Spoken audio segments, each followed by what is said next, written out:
Will humans live to be 150 years old? The obvious answer is, of course, yes, but that is not without some longevity and decentralized science research to attribute to that. I took about a week off from making any kind of content, and that's because I went on vacation to the Bahamas, which was spectacular. But now we're back. Do you recognize this logo right here on this microphone? That is Discover Crypto's new logo. Hit Network, yeah, I am at their desk right now recording this video. So we're going to get straight into this. I'm on my laptop right now, so it's going to be a little bit different. Up, we just saw some weird screenception. Longevity and Desci recap for October 2023. A lot of stuff actually happened, despite not seeing any of it in the news, because this is such a new space. Thing is, everything is so tiny that it does not get that virality that comes with normal crypto things or normal news. But if you're watching this video right now, you're in the right place at the right time. Hopefully you make that right decision by hitting that thumbs up button. So let's get straight into this. Upcoming conferences. New longevity pop-up event coming soon. We have it is Vitalia.city. A brand new pop-up event for longevity is coming next January, running for 2 months. The event will start to build a longevity network society under the motto, life is good, death is bad. I think that's kind of funny. I actually am a huge fan of that. Might put it in my bio. Applications for the event are processing here. Then we have Longevity Med Summit in 2024, focused on the medical side of longevity sciences. The Longevity Med Summit of 2024 will take place in May 8th and 9th in Lisbon, Portugal. I probably won't be able to go to it, but if somebody who's associated with that is watching this video, I'd love to go. Longevity investment and development news. Really, no, if anyone actually goes to this, please hit me up. I want as much details as possible.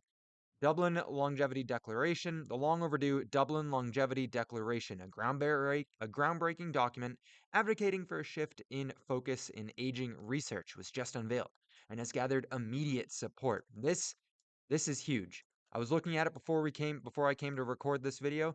This is actually monumental for the entire space, but I'll keep reading. Gathered over 1,000 signatures within just 2 days.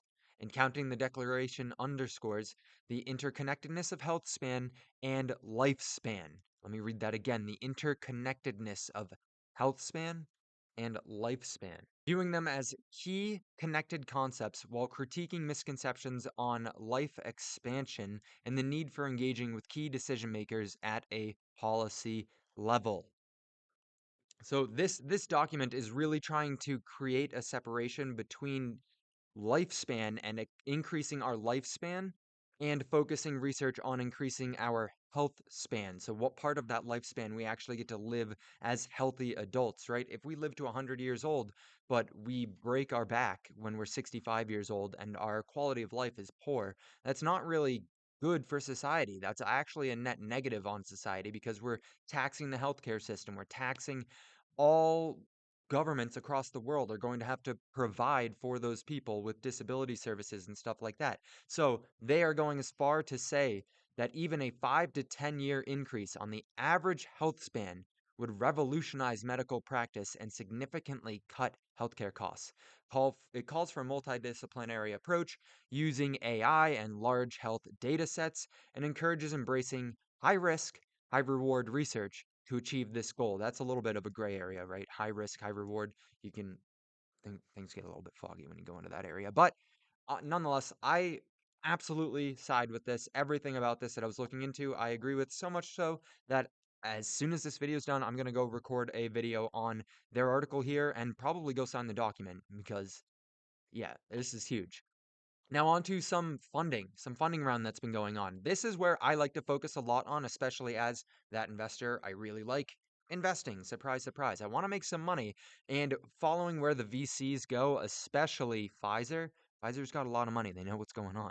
And they're very prominent in this space. So Accept Gen gains $14 million in seed funding. Pioneering genetic medicine startup has acquired $4 million in its latest funding round, taking its total seed funding to an impressive $14 million.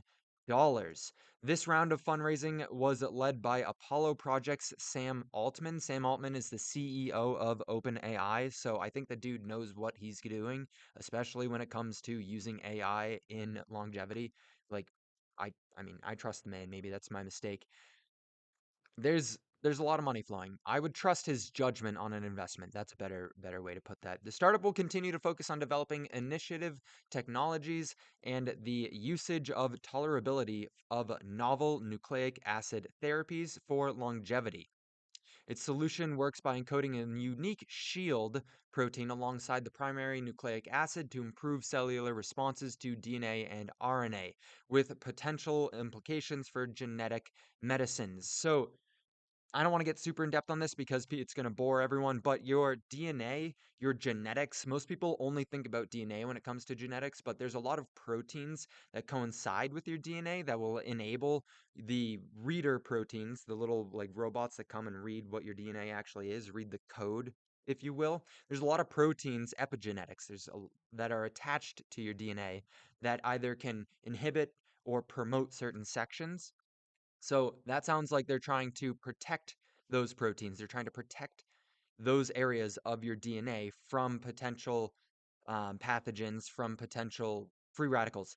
Like a shield to protect against free radicals is a good example. Like we know vitamin C is really good at protecting against those free radicals. It sounds like they're trying to create something like that for DNA, which is pretty outstanding. That's going to be something that really impacts our genetic expression of the DNA, which is longevity. The longer you can preserve your DNA, the longer you should be able to live, theoretically.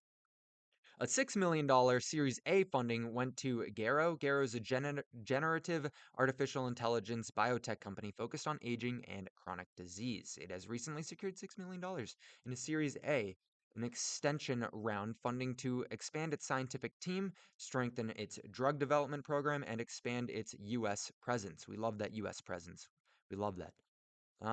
It hopes to support Giro's research in using generative AI tools to analyze human health data, which can be inform further research into drug development to expand human lifespan. The latest announcement. So again, another $6 million going into research to expand longevity, to help promote longevity. As far as DAOs and communities are concerned, we have Nature Biotechnology publishing a paper on DAOs, how DAOs work. How we do science is officially changing. This month, Nature Biotechnology published a paper noting the rise of decentralized autonomous organizations, known as DAOs, their impact on novel research funding models, and their creation of a diverse scientific community. The paper notes the widespreading effect of this as scientists work together for increased participation, engagement, and even funding. DAOs utilize blockchain technology. We know what DAOs are. If you're watching this, you know what a DAO is. I'm actually going to be interviewing someone from Valley DAO either this week or next week. I'll have a good video out on it, probably an hour-long interview. They're doing some pretty monumental things utilizing decentralized autonomous organizations and blockchain to fund efforts, scientific research into things that will help with climate change, kind of prevent climate change or have some sort of an impact on preserving our globe. And they're utilizing blockchain to fund and then fund these research programs and then tokenize the finding to kind of share some of the profits and share some of the monetary incentives that come with researching with people who are holding their tokens and participating in the DAO. It's kind of a virtuous loop. I'm a huge fan of it. More to come on that in the future, so definitely make sure you're subscribed.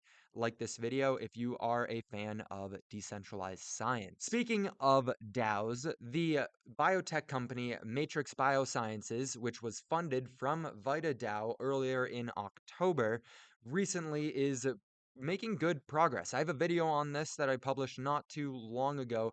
Matrix Bioscience is looking to help fight cancer using naked mole rats. Pretty novel, right? They create this acid. Here it is.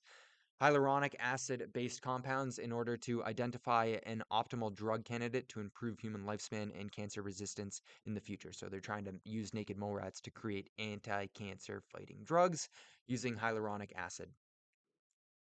I just enjoy that they're starting to actually make progress and be impactful with some of their research that they've been doing because Vita DAO has a pretty strong backing from Pfizer. Pfizer in January of 2023 did a pretty sizable investment into Vita DAO. I would personally be watching to see if they have another round in the near future.